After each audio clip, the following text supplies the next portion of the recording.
Pandas are one of the most threatened species in the world, with an estimated 1,600 left in the wild. In order to save and protect this adored species, scientists and conservationists from around the globe have teamed up and pooled together their collective resources. In the last few decades, this global effort has spawned panda births from Spain to Thailand to Mexico. And with each new panda birth comes hope in the future of our beloved panda. Join us for an inside look at the adorable, lovable giant panda. It's easy to see why people around the world are so fascinated with pandas. And for the filmmakers of Kung Fu Panda 2, spending time up close and personal with pandas proved to be an invaluable experience for bringing pandas to life on the screen. Between their adventurous climbing skills, adorable facial expressions, and love of eating, pandas were an endless source of inspiration for Po. As part of their research for the film, many of the department heads had the unique opportunity to visit the Chengdu research base of giant panda breeding in China. That's severely cool. When you make a movie, it takes a lot of years, 3 years, and you're always looking for moments of inspiration, and I think that's a big part of coming here, is just being inspired and excited to spend another 3 years with pandas. Also just to see things that we might not know about them, little ways that they move or how they act, and have a chance to see them in habitat that's so close to their natural habitat is very exciting. It looks like the actual habitat that they would have out in the wild, and you can see just the health and the vitality of the pandas here. There's a great deal of love that goes into taking care of them and nurturing them. So it's wonderful to see. You guys see that? It's called being awesome. We never got to on the first film, and now to see one up close and personal is amazing, and also for what the film is doing for the conservation of the panda. We feel very honored to be here seeing the panda. It's amazing. He's a happy panda. Besides creating the research centers, China also loans pandas to zoos around the world, with the hope that breeding techniques might be discovered and shared among scientists. I don't think a lot of people realize that all the pandas in the U.S. and any country outside of China really are on loan. They're owned by China. As part of that loan agreement, we contribute substantially to conservation projects in China. The money aside, what that has done is really brought a broader network of scientists, trainers, veterinarians who are dealing with different aspects of panda research and reproduction and biology. One of the greatest benefits of the zoo loans is the increased public awareness of the plight of the giant panda.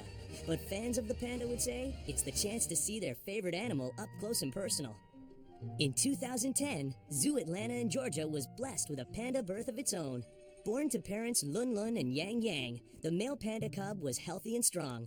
But like all panda babies, the cub was not quite as cuddly as one would expect. When a baby panda is born, it doesn't look like an adult panda. So when they're first born, they don't have any of the black markings. They're mostly pink with just a sparse covering of white hair, and they're very loud. So their main way to tell mom if they're cold or hungry or anything like that is by vocalizing really loudly. So they're kind of this just screaming little pink animal that doesn't look anything like a panda. To watch him evolve from a little pink thing to black and white to fuzzy black and white was really, really cool. So I think just seeing the evolution and the progression of his maturity has really opened my eyes to how fantastic pandas are. Panda fans at Zoo Atlanta were also treated to an additional surprise when their baby cub reached 100 days old. Well, when pandas reach 100 days of age, there's a Chinese naming ceremony, which is really special. It kind of denotes the importance of them reaching 100 days because they are a species that's incredibly fragile and vulnerable when they're first born. And so at 100 days, we had a great ceremony. Giant panda cub born November 3rd, 2010 is officially named Po! I flew here to Atlanta, Georgia, to meet a panda. For the first time, I've never been in the presence of a panda. I have portrayed a panda to great success. It was time to finally come face to face with the real thing. I have a bond with Po, and I have a feeling that we will be spending a lot of time together in the future. And it was really special that it tied into that movie, which brings a lot of awareness to pandas throughout the world. I think everyone's kind of happy to have a single syllable, easy to pronounce name for a change, so that's been nice too. Like most cubs, Po loves spending time with his mother Lun Lun, but he's also beginning to explore around his den. Each month he changes and grows a little bit, and he is becoming more independent from his mother. He's still, he's going to nurse from her for at least a year and a half, but he spends more time away from her, and that's mutual. She's more comfortable allowing him to do that. Don't call Po! I gotta go. I'm the dragon warrior. It's kind of my job to save Kung Fu. The character Po in Kung Fu Panda, of course, is very active and very adventurous. And little Po here at the zoo is the same way. He's pretty daring, so he does share some similarities with his movie character. As they get older, panda cubs become more adventurous and express their love of climbing and rough and tumble play. So now that he's older, he's 7 months old now, he's pretty indestructible. So he is a baby bear, and his mom plays with him, and they play really rough. If you watch them, he climbs very high. Sometimes he falls, sometimes he lands on his head. He bounces right back up. He's fine. Besides playing with Mom, Poe's other favorite activity is sleeping. All pandas love to sleep. It's a good pastime of theirs. Poe has learned to get into some quite interesting ways. It's always interesting to look under the monitors and see him curled up in a ball 1 minute, and then somehow it seems like he's flat out on his back, and then you turn around next time he's halfway up the tree dangling. So pandas can always sleep wherever they end up.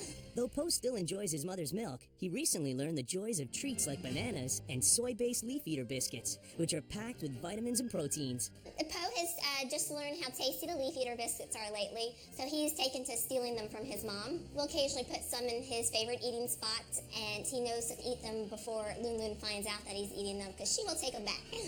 As pandas grow up, one task they have to learn to do is how to eat bamboo. So currently he still nurses from his mom, but he has started to chew and play with the bamboo to kind of learn how to eat it. So all of our pandas that are here at Zoo Atlanta, even if they're born here, they still belong to China. So when they get old enough, it's important for them to go back to China and be part of that population. So Poe, when he's old enough, he will go to China to be part of the captive breeding program there, probably when he's about 3 or 4 years old. It is very hard to send them away, but we know they're going to a wonderful place, and we know it's the best thing for them and their species. But for now, as Poe grows older, his fans will continue to watch his progress. And with each new zoo visitor, Poe can continue with his role as an ambassador for panda conservation in his future home of China. To the whole panda program as well, coming out, getting a zoo membership, visiting these animals on a regular basis, there's really no easier way to support the conservation activities and all that go on kind of behind the scenes than coming out and seeing these guys.